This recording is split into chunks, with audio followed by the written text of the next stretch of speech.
BRS MLA Padmarao గౌడ్కు గుండెపోటు. డెహ్రాడూన్ పర్యటనలో అస్వస్థతకు గురయ్యారు ఆయన. ఎమ్మెల్యే ఇంటికి చేరుకుంటున్న బీఆర్ఎస్ శ్రేణులు. సికింద్రాబాద్ ఎమ్మెల్యే పద్మారావు గౌడ్కు స్వల్ప గుండెపోటు వచ్చింది. గుండెపోటు రావడంతో డెహ్రాడూన్లోని ఓ ప్రైవేట్ ఆసుపత్రిలో చికిత్స అందించారు. వైద్యులు ఆయనకు స్టంట్ వేశారు కూడా.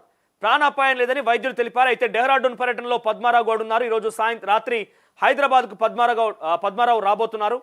3 రోజుల క్రితం కుటుంబ సభ్యులతో కలిసి డెహ్రాడూన్ టూర్కు పద్మారావు గౌడ్ వెళ్లారు. పద్మారావు గౌడ్కు అక్కడ గుండెపోటు వచ్చినట్టుగా తెలియడంతో బీఆర్ఎస్ నేతలు ఆందోళన చెందారు. పద్మారావు ఆరోగ్యం నిలకడగా ఉందని, పూర్తిగా కోలుకున్నారని వైద్యులు తెలియజేయడంతో వారంతా ఊపిరి పీల్చుకున్నారు. మరోవైపు పద్మారావు గౌడ్ ఇవాళ రాత్రికి సికింద్రాబాద్కు తిరిగి వస్తారని తెలియడంతో ఆయన అభిమానులు, బీఆర్ఎస్ శ్రేణులు పద్మారావు గౌడ్ ఇంటికి చేరుకుంటున్నారు. బీఆర్ఎస్ పార్టీ పెద్దలు కూడా పద్మారావు గౌడ్ ఆరోగ్యంపై ఆరా తీసినట్టుగా తెలిసింది. కుటుంబంతో ఏదో 3 రోజుల పాటు టూర్కు పోదామని పోయిందట. అక్కడికి పోయిన తర్వాత కొంత అస్వస్థతకు గురైపోయి వెంటనే ఏం జరిగిందని అంతా ఆందోళన చెంది హాస్పిటల్కి తీసుకుపోయే లోపే హార్ట్ స్ట్రోక్ అని తేలింది.